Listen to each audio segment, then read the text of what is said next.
नरेश जी, ये क्या कर रहे हो? आप तो अच्छी खासी बेरिया को काट रहे हो।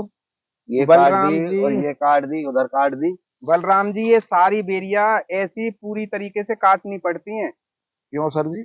जैसे ही फल टूट जाता है इनका, अप्रैल के महीने में हमारा पूरा फल टूट के थोड़ा औ- इधर आइए, इधर आकर बताइए। यहाँ पे बहुत ज्यादा है।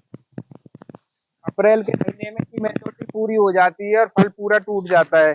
टूटने के बाद में इन बेरियों की कटिंग इसी तरीके से करनी पड़ती है। कश्मीरी एप्पल बेरियां हैं, यहाँ की वैरायटी नहीं है, बाहर की है, कश्मीर की वैरायटियां हैं। तो थोड़ा रामदास जी से कहूंगा, कैमरामैन से दिखाओ किस प्रकार इन्होंने कटिंग की है। और जमीन से 1 से 1.5 फुट ऊपर ये पूरी तरीके से काट दी जाती हैं और ये इसी तरीके से हर साल इनकी कटिंग होती है। तो इसको कटिंग का क्या फायदा मिलेगा? कटिंग का ये फायदा है कि अब जैसे हमने फल तोड़ लिया, इनमें से जो पुरानी जो ब्रांचेज है ना, उन पे फल भी कम लगता है, फल साफ भी नहीं लगता। अब जो इस पे नई ब्रांचेज, नई फुटेर जो आएंगी, उन पे ज्यादा तो फल लगेगा और ज्यादा अच्छी क्वालिटी का लगेगा। तो कहने का मतलब है, जिन किसान साथियों ने बेरिया का बाग लगाया हुआ है, तो उसको फल लेने के बाद कटिंग जरूरी है। कटिंग जरूरी है। अगर बेरिया पे किसी ने कटिंग नहीं की है तो उसको बेरिया का बाग लगाने का कोई फायदा नहीं, क्योंकि उस पे फल भी कम आएगा और क्वालिटी भी अच्छी नहीं आएगी। तो कहने का मतलब है, आपने तकरीबन सभी ब्रांच निकाल दिए, केवल अब ये देखने को मिल रहा है जैसे अब इस पर जो नई जो यहाँ से ब्रांच जो छटेंगी, जैसे कि अब ये अभी एरिया। अभी हमारे पास और भी बेरिया हैं जिन पे थोड़ा बहुत फल लगा हुआ है ना, उन पे भी कटिंग करनी पड़ेगी हमको ऐसे ही।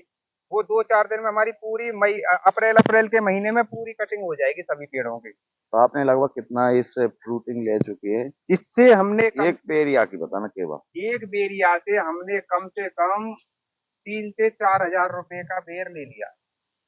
इसका मतलब है हमने पूरे जो एकड़ में होती है हमारी 4 से 4.5 लाख रुपए तक की इनकम हो जाती है बेरी बेरी से। ये बेरिया है ना जो अलग अलग टेस्ट वाली है, और ये कश्मीर की वेराइटियां हैं। कश्मीरी एप्पल, जैसे थाई एप्पल होता है ना, ये कश्मीरी एप्पल है। बिल्कुल सेब की तरह, कुछ में स्वाद अंगूर की तरह, कुछ में केला की तरह, अलग अलग स्वाद वाली हमने अपने पलवल जिले में माहौली गांव में लगा रखी है। और हमने यहाँ पे बेरिया पे सेल्फी पॉइंट भी बना रखा है, जहाँ पे इतने बहुत सारे बेर लगे हुए हैं। वहां पे बहुत बाहर से आने वाले कोई भी लड़का लड़कियां, कोई रिश्तेदार, कोई गेस्ट, कोई भी आता है, वहां पे सेल्फी अपना खींच के ले जाते हैं और बहुत ज्यादा खुश होते हैं इससे। तो कहने का मतलब है, किसान साथियों को जिन्होंने बेरिया का बाग लगाया है, इस टाइम जिन्होंने नहीं की है कटिंग, वो भी कटिंग कर देंगे। तो बिल्कुल अच्छा टाइम है अभी। हाँ, आपके तो कुछ फ्रूट अभी लगे हुए हैं और आप 4 से 5 दिनों के अंदर सभी बेरिया कटिंग कर दोगे। सभी की कर दी जाएगी कटिंग। तो किसान साथियों से कुछ और कहना चाहोगे? किसान साथियों से मैं कहना चाहता हूँ, जो नए बच्चे हैं जो खेती करना चाहते हैं, तो वो बागवानी की खेती भी साथ में करें, और बागवानी की खेती में बेरिया जैसी फसल को भी उगाएं, क्योंकि ये साल में एक बार होती है, इसमें मेहनत भी कम लगती है और इनकम भी ज्यादा होती है।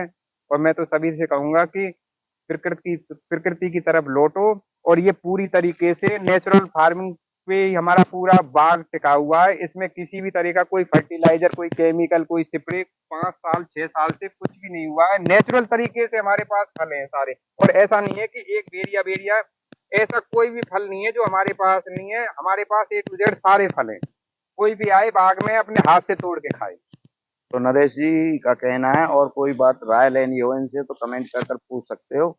और कैसी लगी नरेश जी की जानकारी, वो भी कमेंट कर कर अवश्य बताएं। तो हम यहीं पर आपके लिए वीडियो बनाया था, अब वीडियो करते हैं समाप्त। जय जवान जय किसान। नमस्कार।